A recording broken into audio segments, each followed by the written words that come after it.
bendición tan grande volvernos a ver, a estar juntos, a tener comunión, a compartir y a continuar con la exposición del libro de Jonás, porque eso es lo que nos hemos trazado en este tiempo.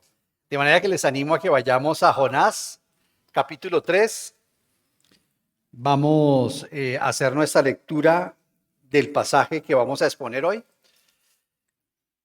Daremos algunos pensamientos, expondremos algunas partes del texto y haremos algunas aplicaciones porque es lo que finalmente queremos hacer el día domingo también. Nuestro amado Padre Celestial, queremos agradecerte por este buen día que nos das. Gracias por este primer domingo del año. Gracias por permitirnos que el mismo nos encuentre acá en la iglesia, enseñando, predicando tu palabra, Dios de los cielos. Te agradecemos por este tiempo maravilloso en el cual tú nos edificas, nos fortaleces. Gracias por hablarme de una manera tan contundente y tan clara, Señor. Gracias por amonestarme y amonestar mi corazón con todas las cosas que necesito seguir ajustando en mi carácter a través, Señor, de la exposición de tu palabra, en la preparación. Y ahora, Señor, que también vengo a traer lo que tú me has permitido, Señor, construir. Te pido, por favor, que tu Espíritu Santo se cierna sobre este sitio, sobre las vidas de cada uno de los que nos encontramos acá, que nos hables de manera individual y de forma general a esta congregación, en la cual te he estado pidiendo de forma permanente y reiterada un avivamiento, Señor. Toda la gloria para ti, querido Dios, en el nombre de Cristo Jesús. Amén y amén. Amén. Bueno, muy bien. Ahora 8 días terminamos, llegamos al final del Salmo, de la oración de Jonás en el capítulo 2. Y hoy vamos a comenzar el capítulo 3. Les animo a ver el mensaje de ahora 8 días. Eso está muy conectado con esto que va a ocurrir hoy. Por supuesto, todo el libro es narrativo, es una narración, es un libro profético de estilo narrativo, entonces obviamente que esto es algo cronológico. Aquí en el capítulo 3, entonces dice así, capítulo 3, versículo 1, la palabra del Señor vino por segunda vez a Jonás. El título que yo le he puesto a este mensaje, queridos hermanos, es el Dios de las segundas oportunidades. Así como a los 8 días el título del mensaje era orando desde el vientre de todas nuestras dificultades y nuestros problemas. Así este título es el Dios de las segundas oportunidades. Digamos que esa es la idea central que quiero exponer y que quiero que trabajemos en esa orientación y en esa dirección. Porque muchas veces nosotros pecamos, tenemos problemas, ¿cierto? Nos hemos alejado del Señor, sea lo que sea, y tememos volver a Él porque no sabemos o no entendemos cómo es que Dios nos puede dar una segunda oportunidad. Todos hemos fallado alguna vez en obedecer a Dios. Eso es así. Los hijos de Dios constantemente, o por lo menos algunas veces, fallamos en cuanto a obedecer a Dios. Y eso lo hacemos ya sea por miedo, por desobediencia o simplemente por negligencia. Hay momentos, como estamos viendo, tomamos caminos equivocados como le pasó a Jonás. Jonás tomó un camino equivocado. Luché mucho por ponerle a este sermón también, debes ir a Tarsis, no a Nínive. O debes ir a Nínive y no a Tarsis, porque eso es otro tema que a nosotros nos constriñe mucho. Queremos hacer la voluntad de Dios a nuestra manera. Queremos hacer la voluntad de Dios conforme a nosotros nos parece. Y lo único que hacemos es que notificamos a Dios de ese matrimonio que voy a tener, de ese trabajo que voy a tomar o de ese traslado de puesto que lo notificamos, realmente no lo ponemos, le decimos, Señor, esa es tu voluntad, quieres que yo me traslade, quieres que yo haga, quieres que yo inicie. Entonces, Jonás nos recuerda que Dios es el Dios de las segundas oportunidades. Y en este primer versículo vemos que en efecto es así. ¿Por qué? Pues porque el Señor vuelve y le habla. Así comenzó el capítulo 1, versículo 1.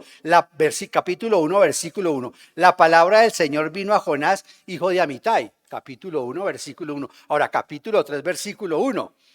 La palabra del Señor vino por segunda vez. Eso no siempre ocurre de esa forma como lo vamos a ver hoy. Él nos da oportunidades, pero nunca nos exonera de las consecuencias. Queridos hermanos, es maravilloso porque aquí la Biblia nos dice que Dios vuelve a hablarle directamente. En el capítulo 1, versículo 1, le habló directamente y él no obedeció. Entonces Dios se vio precisado a hablarle a través de las circunstancias y de las pruebas. Yo no quiero oír la voz de Dios en la Biblia. Yo no quiero hacer devocional. Yo no quiero venir a los estudios bíblicos. Yo no quiero venir a la predicación del domingo. Yo no quiero estar escuchando nada de estudios bíblicos. No quiero escuchar radio. No quiero escuchar nada del Señor. Ok, pero como eres hijo del Señor, Él nos habla a través entonces de las circunstancias. Recordemos, queridos hermanos, que la última vez que Dios le habló a Jonás había sido a través de la disciplina y de las circunstancias. Vea el versículo 4. Pero Jonás, capítulo 1, versículo 3. Pero Jonás se fue en dirección a Tarsis para huir del Señor. Bajó a Jope, donde encontró un barco que zarpaba rumbo a Tarsis. Pagó su pasaje y se embarcó con los que iban a esa ciudad huyendo así del Señor. Y ahí viene. Pero el Señor no le habló directamente. Le iba a hablar a través de la disciplina. Pero el Señor lanzó sobre el mar un fuerte viento y se desencadenó una tormenta tan violenta que el barco amenazaba. Ya lo estudiamos. El mismo Jonás es consciente de que todo lo que está ocurriendo, incluso la zozobra que está viendo en las vidas de las demás personas en su entorno, es resultado de su pecado. También en el versículo 15 del capítulo 1. Ahí vemos, dice, así que tomaron a Jonás, capítulo 1, versículo 15, así que tomaron a Jonás y lo lanzaron al agua, y la furia del mar se aplacó. Se está confirmando que Dios le está hablando a través de la disciplina y de la circunstancia. No, le habló en el capítulo 1, versículo 1, directamente. Pero no hizo caso, vea el versículo 17 del capítulo 1. Y el Señor por su parte dispuso un enorme pez para que se tragara a Jonás, quien pasó 3 días y 3 noches en su vientre. Estábamos viendo en los anteriores mensajes que Jonás no se enteraba que estaba dentro de un monstruo marino. Él no sabía eso. Y eso les estuvimos exponiendo ahora 8 días. Estaba dentro, él sabe, componer el salvo y todo, pues obviamente, pero cuando hizo la oración, porque dice que empezó a orar desde el vientre del pez, él no sabía que cuando lo vomita es cuando él se da cuenta dónde estaba. Bueno, pero eso no voy a hablar del sermón de ahora 8 días. Entonces, queridos hermanos, vemos que el segundo llamado viene después del fracaso y del castigo de Jonás. Viene el segundo llamado. El Señor le ha disciplinado, el Señor le ha castigado, el Señor en su infinita bondad y misericordia vio que era necesario hacer esto con este hijo desobediente y en efecto uno ve que hay muchas cosas equivocadas en Jonás con respecto al primer llamado que Dios le hace. Así le pasa a muchos cristianos. Tienen muchas ideas equivocadas con relación al primer llamado que Dios le hace. Y a veces tienen que pasar momentos difíciles, complejos, durísimos, no vuelven a la iglesia, ya tienen que enfrentarse con la muerte de un familiar o no sé qué, una ruptura matrimonial, no sé qué. Pero a veces las segundas partes son muy buenas, pero obviamente que deja un lastre de disciplina doloroso. ¿Por qué? Pues que si el Señor es nuestro Padre y Él precisa que eso tenemos que tiene que hacerlo, pues lo hace. La actitud equivocada de Jonás, su huida al llamado y sobre todo escoger su propia voluntad a la voluntad de Dios. Solamente escogí esas 3. Huyó del Señor. Cuando yo no hago el devocional, yo estoy huyendo del Señor. Cuando yo no vengo a la iglesia, yo estoy huyendo al Señor. No quiero que escuchar en la iglesia, no quiero escuchar el mensaje que sé que el Señor me va a hablar. Yo no vengo a estudios bíblicos, yo apago el devocional, que eso es el culto diario que yo tengo que hacer con el Señor. Todos los días yo tengo que hacer eso.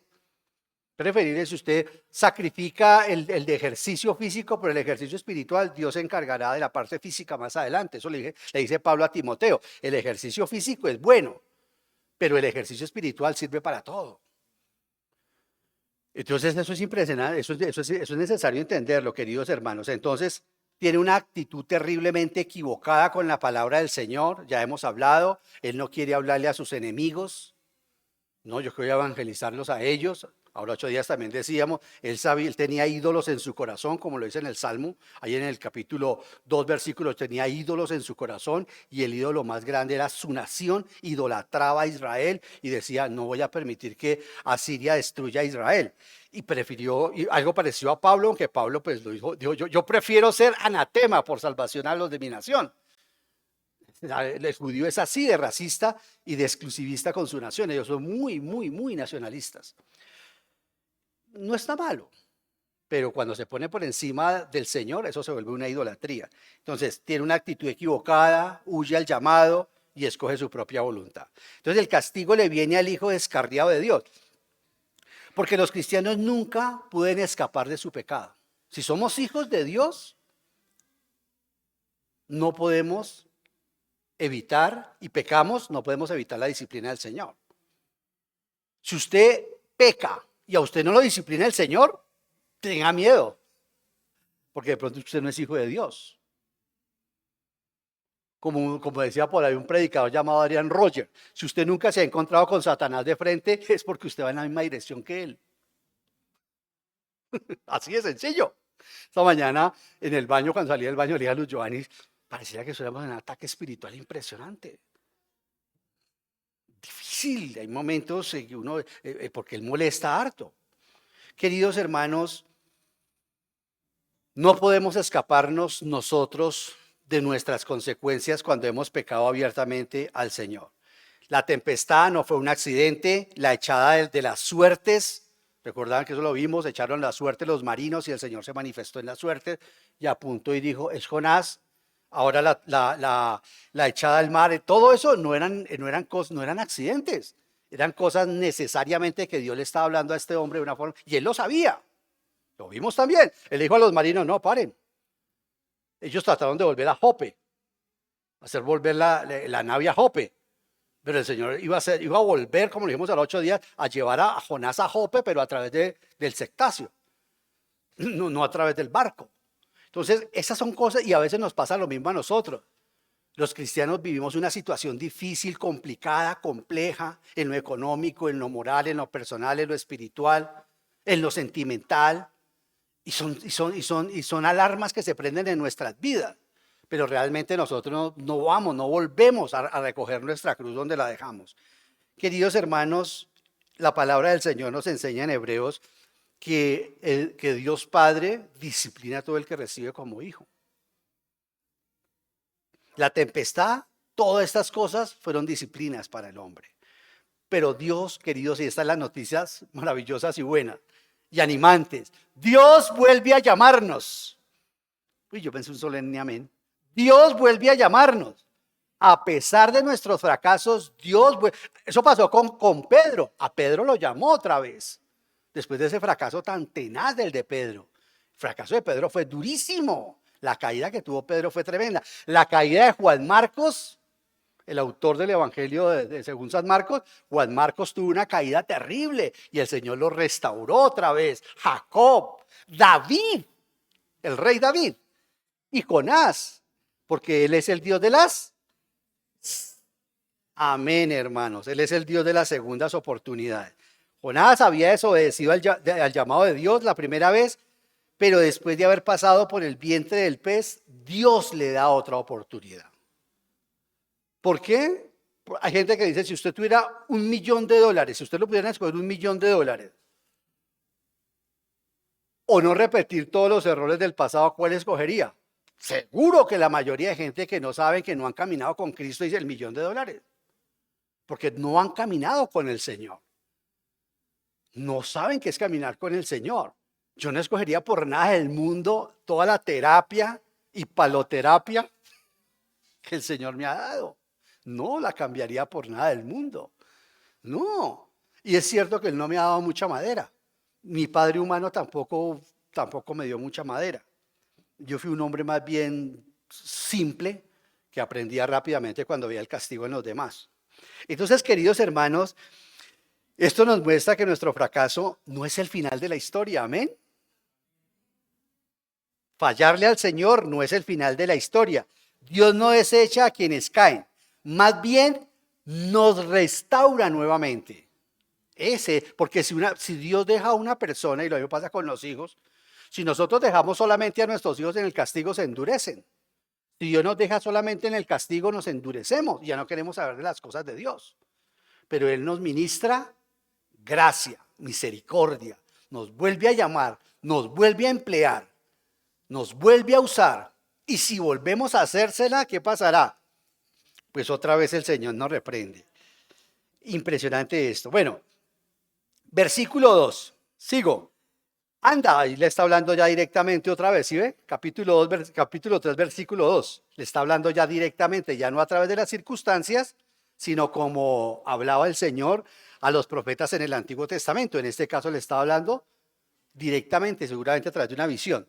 El hecho es que le dijo el Señor, anda, ve a la gran ciudad de Nínive y proclama el mensaje que te voy a dar. Este que dice aquí, anda, ve a la gran ciudad de Nínive, Jonás había sido, queridos hermanos, como lo estamos viendo, perdonado, pero ¿qué tenía que hacer? Recoger su cruz en donde la había dejado. ¿Qué quiere decir eso?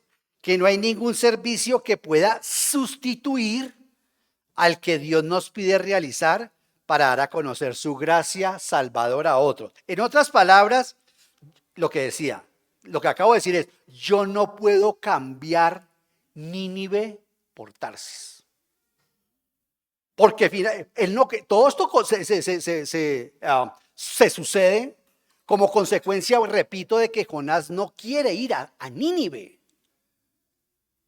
Y ahí lo va a decir en el capítulo 4, lo veremos después, cuando el Señor perdona a Nínive, Jonás le va a decir, eso era lo que yo te decía, que tú eres un Dios lleno de amor y misericordioso y que apenas vieras que esta gente se arrepintiera, tú la ibas a perdonar, por eso era que yo no quería ir a Nínive. O sea, el mismo libro nos da la causa, lo que había en el corazón de Jonás. Entonces, acá, pero el punto aquí es, y lo que quiero confrontar es cómo el Señor confronta el corazón tuyo y mío con Jonás. El Señor le dice, te voy a dar una segunda oportunidad, listo. Ahora sí me voy para Tarsis, Señor, no. Por eso el cetáceo te devolvió otra vez a Jope. Y allá en Jope tienes que... Jonás seguramente estaba en el reino del norte, su ciudad natal, y él tenía que ir hacia el oriente, porque hacia allá quedaba Asiria. El hombre lo que hace es que desciende a un puerto y se va hacia el occidente, hacia España, hacia Tarsis.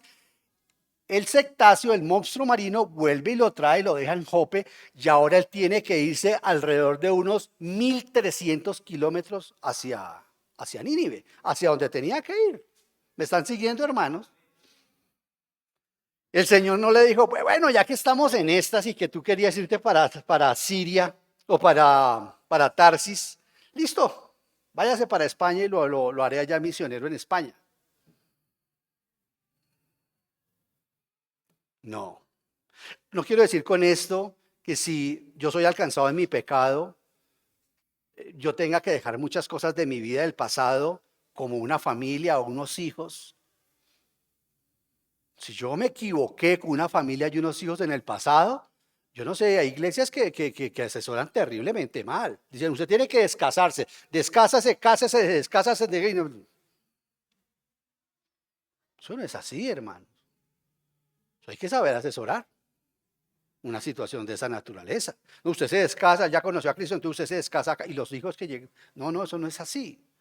Eso no es así tan platónicamente, no, de ninguna manera. Entonces, yo no puedo cambiar Nínive por Tarsis, hermanos.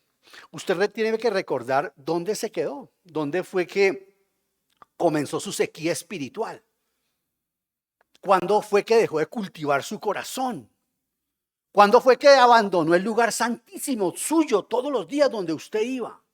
¿Cuándo fue que usted se empezó a permitir cosas en su carácter, en su vida, en su pureza, en su mente, en su corazón? ¿Cuándo fue que estas misceláneas tentaciones las dejamos ahí, que se metieran y que se agazaparan detrás del corazón? Porque uno de los ídolos más duros que tenemos, sobre todo los cristianos hoy en día, es la comodidad. Somos muy cómodos y eso realmente, la molicie trae vicio. Porque en estos países súper desarrollados desde la perspectiva económica suceden unas atrocidades tan bárbaras? Justamente por eso, porque tienen abundancia de comida, abundancia de trabajo, abundancia de dinero. ¿No es ese el pecado por el cual cayó Sodoma y Gomorra? Eso lo dice claramente Jeremías. Los pecados por los cuales cayó Sodoma y Gomorra fue porque tenían mucha riqueza, mucho dinero, mucho tiempo libre, mucha supereconomía. Y cuando una persona es así, empiezan, ¿qué hago? Ya no está feliz, ya no tiene que pensar cómo me gano mañana el dinero para pagar los servicios, sino cómo tuviera nuevas sensaciones emocionales y sexuales, porque las otras cosas básicas están cubiertas. Eso es cierto, hermano. Por eso es que cuando uno era pobre, seguimos siendo pobres la mayoría, éramos más felices. Dicen los ricos, yo era más feliz cuando era pobre. Claro, seguro. No teníamos tiempo para pensar sino en cómo sacamos a estos muchachos adelante. O cómo trabajamos asá para no perder el empleo. Queridos hermanos, sigo en el 2, dice, y proclámale el mensaje que te voy a. Capítulo 3, versículo 2 dice, anda, ve a la gran ciudad de Nínive y proclámale el mensaje que te voy a dar. El profeta del Antiguo Testamento era ante todo uno que proclama el mensaje de Dios antes que vaticinar eventos del futuro. Más adelante voy a profundizar en esto, voy a profundizar un poquito más adelante en este mensaje, pero por ahora solamente lo voy a decir. Esta semana justamente he hablado con una persona, no es de esta iglesia, ella dice que es creyente y nos hablaba de la profeta. Hasta ahí la escuché, y traté con amor, pero con firmeza de decirle, no hay profetas. ¿Por qué no hay profetas? Y menos mujeres, profetas. ¿Por qué no hay profetas? Queridos hermanos, aquí vemos que el profeta del Antiguo Testamento es ante todo alguien que proclama el castigo, el mensaje de Dios. Todos los profetas, desde Elías hasta Malaquías, su ministerio es anunciar castigo y juicio, castigo y juicio, castigo y juicio, no vaticinar eventos futuros. Mucho menos el profeta de la iglesia. Un verdadero profeta de la iglesia es Juan el apóstol. Juan el apóstol no era un profeta al estilo del Antiguo Testamento. Juan el apóstol. Los profetas al estilo del Antiguo Testamento llegaron hasta Juan el Bautista. Así lo dijo Jesucristo. Hasta Juan el Bautista fueron los profetas. Yo le dije esto a esta señora. No quiero escuchar más adelante. Porque usted va a insistir en que es una profeta y se le está diciendo, si usted se dice cristiana y el Señor Jesucristo, usted le está diciendo a Cristo, tú Jesús eres un mentiroso porque si hay profetas, mi pastora es una profeta. Pero si Cristo dice, quien te salvó y me salvó, no hay profetas, sino hasta Juan. Entonces, ¿en qué quedamos? Sigo. Jonás obedece esta vez, pero obedece con renuencia. Mira el versículo 3. Jonás se fue hacia Nínive conforme al mandato del Señor. Parece que los sentimientos íntimos de Jonás hacia los ninivitas pues no habían cambiado mucho, no tenían tampoco por qué cambiar mucho, ¿no? No decir, no, que ahora sí ni Jonás se fue y solo amor. ¿Usted es asirio? No. Y así no tenemos nosotros que hacer la voluntad del Señor. Ni con nuestros hijos, gloria a Dios por los padres también. Jonás va a hacer la voluntad de Dios y no está contento con irla a hacer. Pues no la va, pero la tiene que ir a hacer. Porque esa es mi voluntad. Quiero que vayas allá. Vuelvo a repetir, ahí está el capítulo 4 que confirma en efecto lo que les estoy diciendo. Él se molesta porque Dios los perdona. Tenía que ir a cumplir su rol. No, Jonás, a pesar de las disciplinas por las que había pasado, pues eso lo habían convencido de que no pudiera escapar de la voluntad del Señor. ¿Usted cree que es muy grato amar a mi esposa? A ver, levante las manos el que diga que es muy grato amar a la esposa. No, no digamos, no, mejor no para no ponerlo en un conflicto. No es fácil amar a la esposa. Amarla emocional y sexualmente, sí, eso sí es facilito y eso es delicioso. Chévere, súper. Ese es el amor que se nos pide como maridos.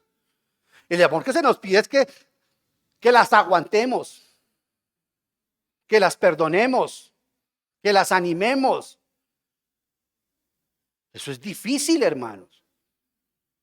Por eso hay que tratar de sacar ese platonismo también que se trata de meter en el cristianismo, hermanos queridos.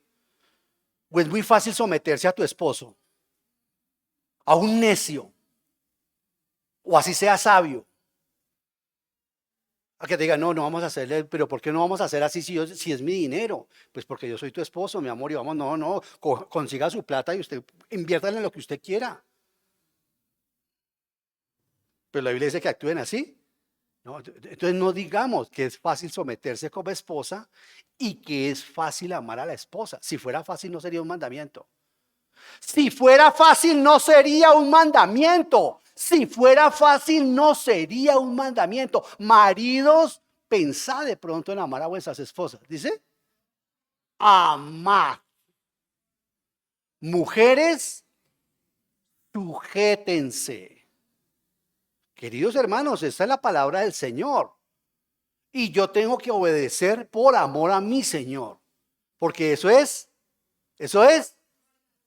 fe, es un mandamiento. Y yo lo hago por fe. Lo hago por fe.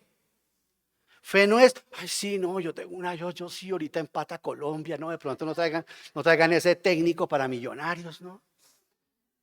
No, eso no es fe. Esa es la fe del carbonero, esa es la fe del paisa, del antioqueño, esa fe de, sí o no, la fe nuestra es racional, no es abstracta. La fe es hacer caso. ¿Qué es la fe? Hacer caso. La fe es hacer caso. Bíblicamente la fe es hacer caso. La fe no es algo abstracto, algo por allá. No, la fe es hacer caso. Maridos amen, háganlo. Mujeres, hijos, padres, esto. Trabajadores, esto. Y no hay mucha satisfacción. Perdone. Estoy tan feliz de perdonar a ese hombre que me violó. Estoy tan feliz, ¿sí? Tampoco. Pero es el mandamiento. Perdónelo porque es el mandamiento. Dios se encarga de las consecuencias. El perdón como el amor es una decisión. No son sentimientos meramente. Porque si yo perdono mis sentimientos, apenas la persona me haga algo, ¿qué hago yo? Otra vez le cobro la factura. O sea, usted no me ha perdonado. Pues no le he perdonado porque usted todavía me molesta lo que usted me hizo. ¿Vio? Entonces no es ese.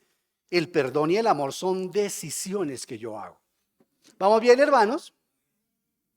Entonces, esta vez Jonás se encontraba sin opciones, sin alternativas de fuga, despojado de su orgullo y de su honra. Recordemos que había acabado de salir del vómito del pez. Acaba de salir del vómito del pez.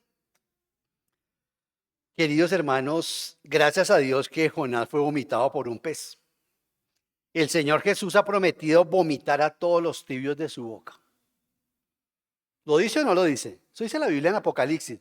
Dice el Señor, yo voy a vomitar a todos los tibios. Uy, porque esa es la peor gente, esa es la que tiene un pie aquí en el mundo y otra aquí en la iglesia. Esa gente que es así, se llaman tibios y eso le produce náuseas a Dios. Y Cristo dice, los voy a vomitar de mi boca. Gloria a Dios que Jonás fue vomitado por un pez y no por el Señor Jesús. Hermanos, los fríos y los tibios necesitan volver a escuchar estos mensajes. De allí la necesidad de esta serie que ya voy a completar un año. Bueno, un poquito más de medio año. El avivamiento. El enfriamiento es un pecado. El enfriamiento espiritual es un pecado. Porque dejamos de servir al Señor en su intimidad con Él. El enfriamiento es un pecado, queridos hermanos. Por eso la razón de estos sermones de avivamiento. Los tibios vuelvan a calentarse, les animo, para que no sean vomitados. Y los no salvos, arrepiéntanse, reciban al Señor Jesucristo como su Salvador y estaremos todos contentos y estaremos todos felices. Entonces vemos que el Señor, perdónenme la redundancia, lo encaminó de nuevo para que fuera el imperio pagano y ahora sí Jonás obedece. Es como cuando yo he fracasado matrimonialmente. Nunca escuché bien la consejería que me dieron, sí me dieron. Pero ahora cuando ya veo el desastre, digo, uy, no, si esto se pudo haber acabado, pudo haber terminado en un divorcio, pudo haber, peor dicho, casi nos hace el gol Satanás. Ahora el Señor dice, ¿vas a hacer las cosas bien, Ovidio? Sí, Señor. ¿Con el matrimonio? Sí, Señor. ¿Vas a amar a Giovanni? Sí, Señor. Sí, Señor. ¿Vas a sujetarte a tu esposo? Sí, Señor. ¿Lo hacemos con gusto? No, Señor.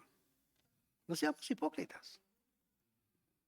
Porque el que realmente no ha experimentado lo que yo estoy diciendo es porque no ha cumplido el mandamiento. Porque es que eso no es fácil. Eso no es fácil. No es fácil, queridos hermanos. Entonces, su obediencia no solo, en este caso, en el caso de Jonás, la alineó con la voluntad de Dios, sino que va a permitir que el pueblo entero escuche el mensaje de salvación. Porque cuando usted se alinea en su matrimonio, en su trabajo, yo lo coloco generalmente en la parte matrimonial, por lo que tenemos ministerio matrimonial con los Giovanni, pero generalmente puede ser en el trabajo. Es que cuando mi hogar se restaura, van a ocurrir muchas cosas a mi alrededor. Muchas familias, como ha ocurrido a lo largo de nuestros veintitantos de años ya por la gracia del Señor, hemos visto a muchas familias que Dios las ha usado en la experiencia que vivimos nosotros. ¿Me están siguiendo, queridos hermanos? Lo mismo pasa con Jonás. Pasa exactamente lo mismo con Jonás. Dios lo usa para que vaya ahí, sirva de portavoz a Nínive. No porque Dios no pudiera salvar a Nínive sin Jonás. No, esto no se trata de que es que ¿a quién mando? ¿A quién mando? Porque a veces podría uno pensar eso. No, este libro no se trata de Jonás. Este libro se trata de Dios, de su gracia, de su misericordia, de cómo Él tiene compasión de la gente que yo odio y que soy su hijo. Porque Dios ama a mis enemigos, también lo hemos dicho. Entonces veamos su obediencia. Dice, versículo 3, dice, Jonás se fue hacia Nínive conforme al mandato del Señor. Ahora bien, Nínive era una ciudad grande y de mucha importancia.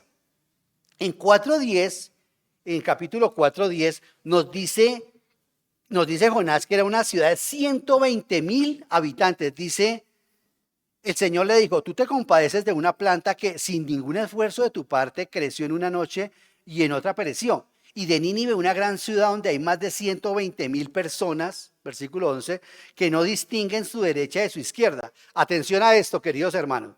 Hay quienes dicen que estos 120,000 eran solo niños y niñas, que en realidad la ciudad de Nínive tenía alrededor de 600,000 personas y que Dios está haciendo aquí alusión solamente a los 110,000, porque dice que no distinguen de su mano derecha a su mano izquierda, ¿verdad? Habían 120,000 niños, mire si era una ciudad súper grande.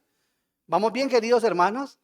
Sea lo que sea, el Señor siente compasión por esta gente. El tamaño de Nínive, queridos hermanos, se expresa en términos del tiempo en que le tomó a Jonás completar su misión.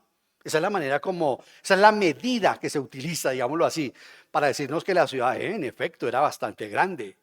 3 días caminando, o sea que el tipo no se fue esta vez por la muralla. En 40 días el Señor va a acabar esto. No, se ve que el tipo se fue correctamente, se fue a los suburbios. Como podríamos decir, se fue a la Gran Buenos Aires, se fue a la Gran Bogotá. No solamente estuvo en Bogotá, sino que se fue por los hoteles de Bogotá y por todo lo que es la Gran Bogotá. Empezó a predicar coherente y concretamente el mensaje que Dios le había dado. Queridos hermanos, es impresionante porque hay algunos eruditos que incluso dicen que habían horas del día en Nínive, en las cuales se pasaban anuncios. Y Jonás utilizó esas horas del día para anunciar, en 40 días el Señor va a acabar esto. Vea, porque el mensaje es bastante lacónico, ¿Qué dice el versículo 4? Jonás se fue internando en la ciudad, me gusta eso, y la recorrió, lo que acaba de decir, todo un día mientras proclamaba. ¿Qué proclamaba? Hermano, vuelvo a repetir, el profeta del Antiguo Testamento era ante todo uno que ¿qué? Que proclama el mensaje de Dios. Entonces, cuando una persona de estas, ¿no? De pelo largo, falda larga y lengua larga, venga a meterle a usted, dígale, no. Según la Biblia, querida Lora de iglesia, no es cierto. El profeta del Antiguo Testamento era quien denunciaba el pecado. Y si el pueblo cambiaba, el Señor restringía el castigo que iba a dar. Por eso es necesario entrar a institutos bíblicos, aprovechar todos los espacios que tenemos acá de estudio, si Dios nos da licencia, panorama de la Biblia, todo para poder entender el propósito de los libros. La profecía no es vaticinar el futuro, eso se llama escatología, ¿ve?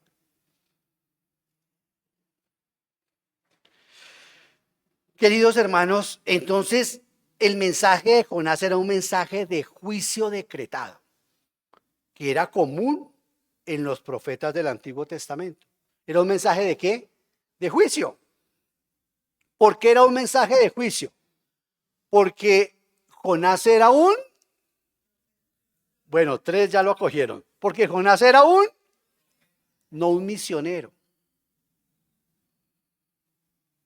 Jonás era un profeta, no un misionero. Por eso no debemos confundir la función del profeta con la del misionero actual o como la de San Pablo, que él sí era apóstol y era misionero. El profeta tenía la responsabilidad de comunicarle a una audiencia particular cualquier mensaje que Dios le daba. Pero el misionero, y en nuestro tiempo, el misionero tiene la tarea de transmitir el mensaje de salvación. Amén. ¿Sea cómo se trazan las escrituras? Esa es la manera correcta de trazar, y no porque lo trace yo. Esa es la manera correcta de trazar las sagradas escrituras.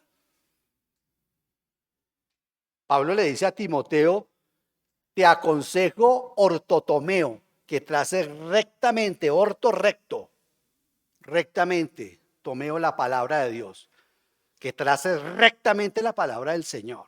Porque hay muchos embaucadores, dice Pablo, a quienes hay que callarles la boca con la Biblia, que cogen textos y eso. ¿La Biblia fue escrita a nosotros? No, ¿verdad? ¿Fue escrita a quién? A Timoteo, a los romanos, a los corintios. Fue escrita para nosotros, sí es otra cosa distinta, pero no a nosotros. Entonces la Biblia tiene un primer sentido. Y hay que tener, eso se llama exégesis, y hay que desentrañar el primer sentido. Entonces acá vemos claramente que el misionero sí se encarga de transmitir el mensaje de salvación a todo el mundo. El mensaje del profeta muy pocas veces era agradable como el del misionero. Pablo, citando a Isaías, dice, qué hermosos son los pies de los que traen el evangelio, dicen Romanos. Qué hermosos son los pies, hermano, los pies. Qué hermosos son los pies de los que anuncian buenas nuevas, de los que dicen a Sión, Sión, tu Dios reina. Sí, los pies del misionero son hermosos, pero los del profeta, ¿qué? Porque el profeta incomoda. Uno de los más grandes profetas de los últimos 2000 años, ¿quién fue? Martín Lutero. ¿Usted quiere conocer un profeta de verdad? Léalo, estúdielo. Martín Lutero fue un profeta levantado por Dios de la iglesia, un tipo que le dijo al Papa hasta buenos días. Todo. Un verdadero, quería ver un profeta, ese es un profeta, los profetas denuncian. Por eso la mayoría de predicadores, especialmente los maestros, tenemos el don más bien profético. Me gusta más que predique el otro hermano porque es más consolador. Sí, es cierto, son más consoladores, pero hay otros que somos llamados a otras cosas. Pero tanto el pastor como el maestro como el evangelista tienen que tener el don de profecía. ¿Cuál es el don de profecía? La predicación de la palabra, 1 Corintios 14. El don de profecía, no el don de profeta. Lo que está vigente es el don de profecía. 1 Corintios 14. ¿Cuál es el don de profecía? La predicación de la palabra. No vaticina, no coge la palabra del Señor y explicarla. Queridos hermanos, este mensaje del profeta, pues no es agradable como el del misionero. El sermón más corto que se ha escuchado, pero querida iglesia, el avivamiento más grande que ha conocido la historia. Porque ¿cuál era el sermón? Dentro de 40 días Nínive será destruida, hermanos. El mensaje, no hay ni un solo indicio del llamado al arrepentimiento. No hay ni un solo indicio de deshacerse de los ídolos paganos. Jonás es tan mezquino y quiero pensar que fue el mensaje que le dio el Señor. No quiero juzgar a mi hermano Jonás. Que él no habló de arrepentimiento, de cómo encontrar. Jonás no llegó a hablar de teología como Pablo. Pablo llegaba a hablar de teología. porque eso hace el misionero sí hace eso. Jonás llegó simplemente a decir, en 40 días serán borrados.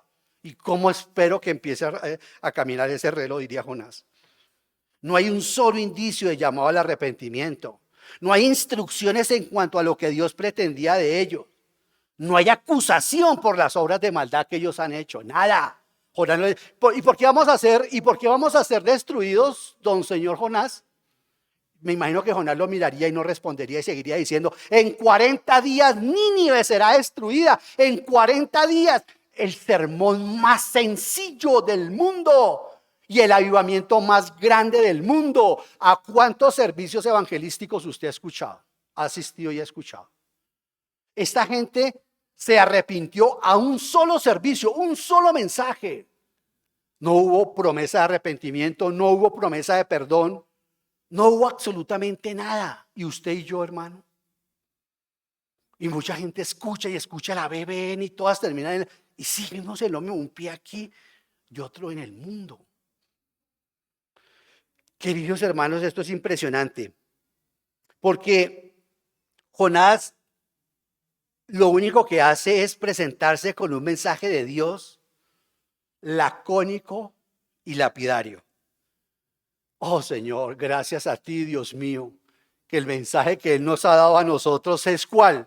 ¿Cuál es el mensaje que Él le ha dado a la iglesia? ¿Y cuál es el mensaje que nosotros tenemos que dar? Porque de tal manera ha amado Dios al mundo, que ha dado a su único Hijo, para que todo aquel que en Él crea no se pierda, mas tenga vida eterna. Eso no lo escucharon los ninivitas. Él no fue a hacer eso. Eso lo hace el misionero, eso no lo hace el profeta. Y en este versículo tan impresionante de Juan 3:16, a todos nos encanta porque Juan 3:16 es la Biblia resumida. Ese texto, ese solo texto de Juan 3:16 acaba con cualquier sistema teológico, con cualquiera, con el que sea. O lo complementa, o lo refuta, o lo tira por tierra. Podríamos decir que el que valida, positivo para validación del texto bíblico, es Juan 3:16. Si tu teología pasa a Juan 3:16, estás en una teología bíblica. Es impresionante, es maravilloso. En ese versículo está lleno de superlativos, ya se lo hemos dicho muchas veces. Todo es grande allí de tal manera, el gran Dios, el más grande pecador, el más grande regalo, la más grande condenación. De tal manera el amor más grande. Maravilloso. Ese sí es un mensaje que llevan los misioneros. Ese es el mensaje que lleva la iglesia. Hermanos queridos, hemos visto cómo la misericordia de Dios es darnos nuevas oportunidades para obedecerle y seguirle. Porque Dios es el Dios ¿de qué? Gracias, queridos hermanos. Entonces, si has sentido que has fallado en obedecer a Dios en tu hogar, en tu matrimonio, en tu trabajo, recuerda que Dios sigue obrando en tu vida. No es tiempo para rendirnos. No importa lo lejos que hayas corrido. Dios sigue teniendo un propósito contigo. No lo creo, predicador, porque estás acá o porque estás vivo.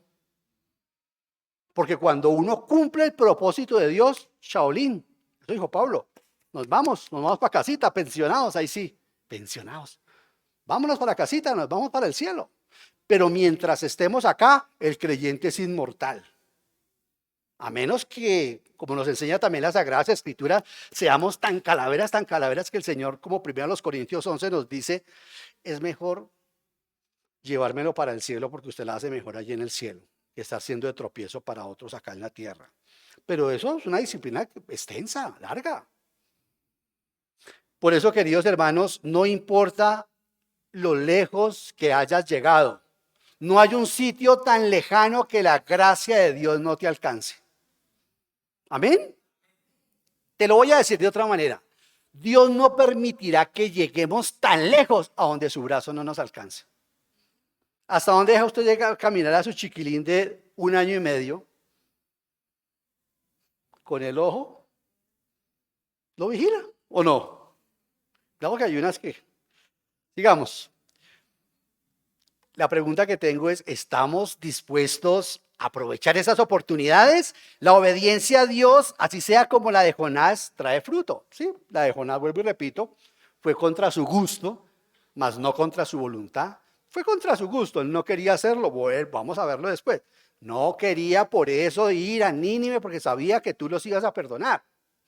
Pero, queridos hermanos, es maravilloso porque siempre que nosotros entendamos el plan de Dios, cuando seguimos su dirección, Él abre muchas puertas y prepara nuestros corazones para recibir su palabra. Así que si usted está que le habla a esa persona en el trabajo, estoy que le hablo del Señor, pero la verdad es que no sé cómo hacerlo, no sé si cortármelo, dejármelo crecer. Hágalo. Que no comience este 2025 en solo promesas otra vez. Este año sí me voy a consagrar más a las cosas del Señor y al Señor de las cosas, sobre todo. Voy a ser más sensible, voy a volver a cultivar mi corazón, voy a volver a cultivar mi carácter, mi pureza, mi integridad. No voy a permitir chistes. Chistes buenos sí, pero chistes malos no. No, chistes sucios, no voy a permitir eso. Voy a mirar cómo estoy, lo que estoy viendo en televisión, los libros, cómo estoy invirtiendo mi tiempo. Porque el Señor vuelve a darnos oportunidades. Si es que nosotros creemos que no, es que tenemos que cometer un pecado grandísimo para decir, sí, estoy fuera de la voluntad del Señor. Te repito, si estás cómodo, es Satanás quien te tiene arrullado.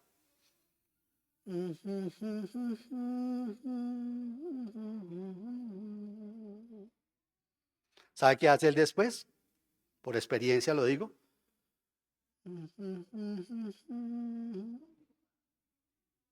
Y abre las manos. Ay, qué pena, se me cayó. Eso le dijo a Eva.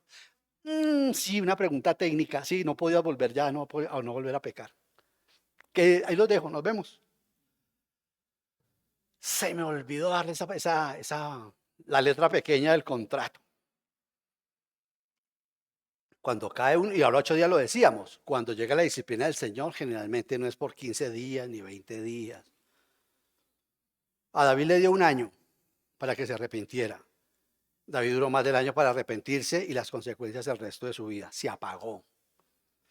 Queridos hermanos, es maravilloso porque Jonás proclamó un mensaje breve y directo. De aquí a 40 días Nínive será destruida. Sin embargo, el Espíritu Santo usó esas palabras para convencer a toda una ciudad de, como lo veremos si Dios nos da licencia en el próximo mensaje, desde el más pequeño hasta el mismo rey. Todos se convirtieron en un mensaje lacónico, perdóneme la expresión, si se quiere mezquino. Hermano, no subestimemos el poder de compartir la palabra de Dios. No lo subestimemos. A veces creemos que necesitamos palabras elocuentes, que necesitamos discursos complejos, pero Dios puede usar un mensaje sencillo para tocar corazones y transformar vidas. ¿Cuál? Cuando usted, por ejemplo, deja oler el aroma de su matrimonio. Juan 2. Oye, ustedes cuántos que llevan de casados, 30 años, pero ustedes tienen un aroma diferente en su matrimonio. Ustedes tienen un mejor vino ahora después de 30 años, con solo el aroma. ¿Recuerda que eso es lo que le pasa a esa pareja? Cuando el maitre le dicen al tipo, oye, dejaste el vino para el final de la rumba, el mejor. Eso no se hace, se hace el primero, y ya cuando están apiaditos, se da el malito, y tú hiciste lo contrario. Es que con el Señor siempre el aroma, el mejor aroma es el segundo. El Señor no ama el primer nacimiento. A Ismael aborrecí y a Isaac escogí. A Esaú lo pasé por alto y a Jacob lo amé. Porque el Señor no ama el nacimiento en la carne. Él ama nuestro segundo nacimiento en el Espíritu. Amén. Ahora, chévere, obviamente que se necesitaba que usted y yo naciéramos en la carne, pero Él no ama tanto ese nacimiento. Él ama el nacimiento espiritual que ahora tenemos. Amén. Y con sus hijos lo mismo, queridos hermanos. Entonces, mire que esta semana, en la reunión de oración, de primero de enero, Eso creíamos que eso iba a estar atiborrado. Dijimos, si el 1 de enero no venimos a culto de oración, debe ser que vamos a ver dentro de 8 días. Bueno, esta semana una hermana maravillosa, preciosa, solicitó una petición de oración. Yo tuve el honor y el privilegio de dirigir el tiempo de oración. ¿Y saben qué pidió la hermana? La hermana pidió, y los que están aquí, que nos acompañaron, saben que es así. Ella pidió, dijo, quiero una petición especial, hermano. Quiero que oren por mí para poder predicar el evangelio a quienes vaya encontrando en mi camino este año y ojalá el resto de mi vida. Pregunta del billón. ¿Contestará Dios esa oración? Con toda seguridad, hermana, porque primera de Juan 5, 14, 15 dice, porque esas son las peticiones que ama Dios. Esas son las peticiones que ama Dios. Dice, Juan dice, esta es la confianza que tenemos al acercarnos a Dios, que si pedimos conforme a su voluntad,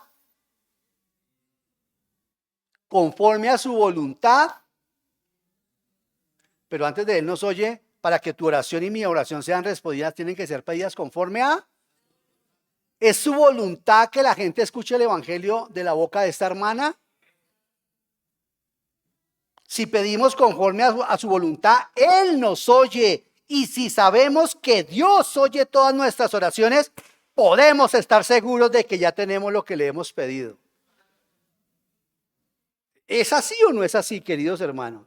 La promesa, ya está acabándose la Biblia. Primera de Juan capítulo 5. Tenemos las peticiones que le pedimos. Pero si yo le pido y le pido una cantidad de cosas que están por fuera de la voluntad de Dios, ¿cómo se hace ahí? Entonces, hermanos, concluyendo, Jonás nos enseña que Dios no solo nos restaura, sino que también nos vuelve a usar para cumplir su propósito.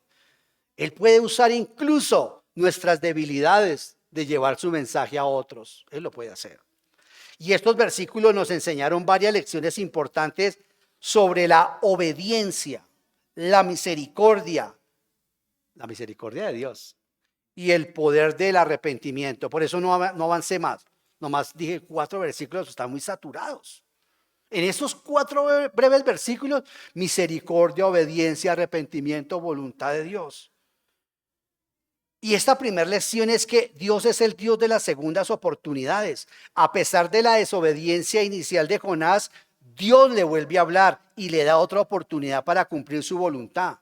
Eso muestra la paciencia de Dios. Eso muestra lo que el apóstol San Pablo dice en la carta a los romanos, que Dios es archimillonario en su paciencia. ¿La paciencia de Dios es eterna? ¿Eh? No. ¿Su amor es eterno? Sí. ¿Su paciencia es eterna? No. Llega un momento en que ya dice, basta. Dice que es, la palabra en el griego dice archi, dice Pablo. O dices, no te das cuenta, dice Pablo, que su bondad, que Dios no te está castigando inmediatamente porque su bondad te está llevando a que te arrepientas.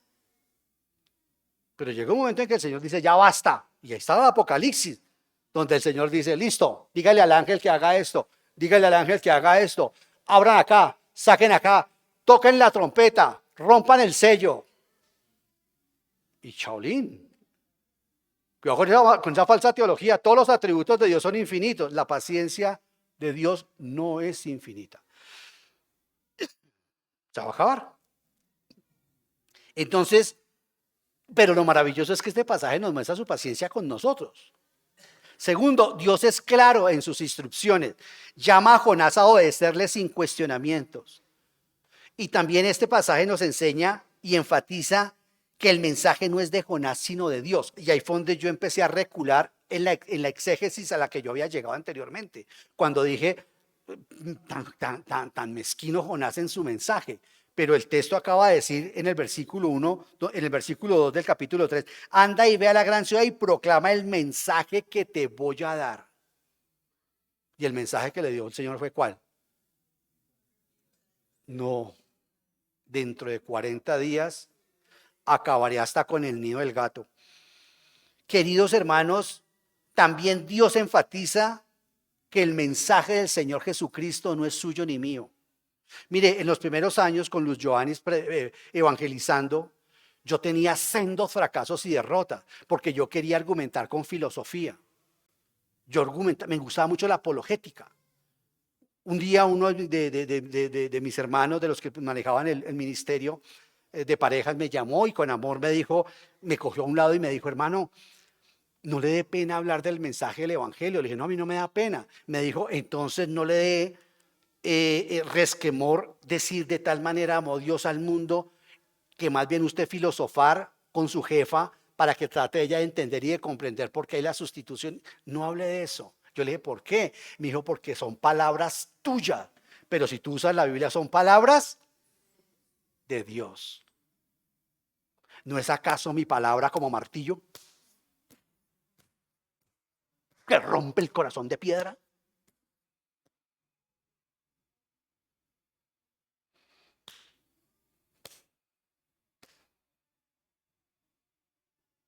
Por eso hay tantas falsas conversiones en muchas iglesias. Porque la gente ha sido convertida, pero no por la predicación de la palabra de Dios, sino por emociones. Pero la palabra de Dios, cuando le pega un puñetazo en el corazón de piedra, lo desploma. ¿No es mi palabra que rompe el corazón de piedra? Sí, Señor. Y aquí le rompió el corazón a este hombre. Tercero, la obediencia a Dios, así sea tardía, sigue siendo necesaria y eficaz. Hermanos, Jonás aprende de su desobediencia anterior y esta vez que obedece. Porque la palabra del Señor dice que el Hijo de Dios, aquel que es reprendido y endurece el rostro contra Dios, no verá misericordia. Si lo dice Proverbios, el hijo reprendido que endurece su cerviz no alcanzará misericordia. Porque el efecto de la disciplina es para doblar la cerviz. El efecto del sol es para derretir la mantequilla, el corazón de mantequilla. Pero el sol endurece el barro también. Y hay corazones que son de barro, que no son de mantequilla porque no son hijos de Dios. Las pruebas endurecen al que no es creyente. La disciplina endurece al que no es creyente o al creyente que es duro, como el hijo pródigo. La vida es un gran maestro, pero es muy duro. Y la vez pasada lo puse en el grupo que tenemos como familia, nosotros 4. Lo quiero compartir. Sí, la vida es un gran maestro, pero es dura. La vida no es mamá. La vida no es papá. La vida es dura. Y uno aprende y la vida le enseña a uno, pero le enseña duro, duro. Por eso uno extraña tanto a sus padres cuando cuando marchan, cuando parten. Es bueno, como dice la palabra del Señor, aquel que reprendido sabe agachar la cabeza. Jonás agachó la cabeza. A pesar de todo dijo, y hoy lo estamos utilizando como ejemplo, queridos hermanos. Esto nos muestra que las tareas que Dios asigna pueden parecer desafiantes, pero Dios equipa a sus siervos para cumplirla. Y el mensaje de Dios es claro y es urgente. Esa es la cuarta lección y última lección que quiero sacar. El mensaje de Dios es urgente y es claro. Jonás proclama un juicio inminente, pero implícitamente también ofrece una oportunidad para el arrepentimiento. Esto nos recuerda, queridos hermanos, que Dios advierte antes de ejecutar juicio. Como generalmente lo suelo decir yo, Dios primero manda a sus cuervos. Dios primero manda a los cuervos antes de mandar el juicio. Pasó con Elías, primero manda cuervos. Queridos hermanos, no endurezcamos nuestro corazón, como les pasó a los israelitas en Meribá, que endurecieron su corazón a la voz del Señor y el Señor los tuvo que castigar fuertemente. La obediencia tiene que ser inmediata. Debemos aprender a obedecer a Dios sin demora. Las segundas oportunidades que Dios nos da es para restaurar y seguir usando a quien hemos fallado. No se esconda diciendo, no, el Señor me castigó y entonces no, yo tuve fracaso allá, una vez estuve predicando, yo nunca he tenido suerte con mis padres, con mis hermanos, con mi familia, lo que sea. No hay excusa para eso, queridos hermanos. El mensaje es urgente, debemos proclamar la verdad de Dios con valentía, recordando que el arrepentimiento es clave para evitar el juicio. Otro sermón te llevas en tu corazón y eso está bien, pero te llevas una responsabilidad adicional. La pregunta que tengo para este primer domingo de 2025 es, ¿eres mantequilla? ¿Tu corazón es mantequilla? ¿Eres buena tierra? ¿O no eres arcilla, sino eres barro? ¿Cómo está nuestro corazón? Todos pecamos, sí. Todos fallamos, sí. No veremos, dijo el Señor Jesucristo, todas las bendiciones que Dios tiene para nosotros sin arrepentimiento. Oremos. Padre, queremos darte gracias, Señor Dios Todopoderoso, por tu bondad y tu misericordia. Gracias por ser un Dios de segundas oportunidades. Ayúdame, Señor, a obedecer tu llamado con valentía y fe. Usa mi vida, mis palabras y mis acciones para llevar tu luz a quienes más la necesitan. Quédese ahí un minuto. Si usted le ha fallado al Señor, hable con el Señor. Lo voy a dejar ahí sola. Hable con el Señor. Mire cómo está su corazón, cómo está comenzando este 2025. Seguramente todos hemos fallado.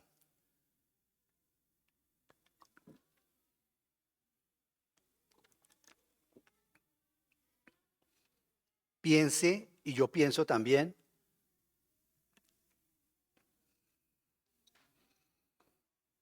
en que es un Dios muy bueno, que nos da segundas oportunidades si se lo pedimos.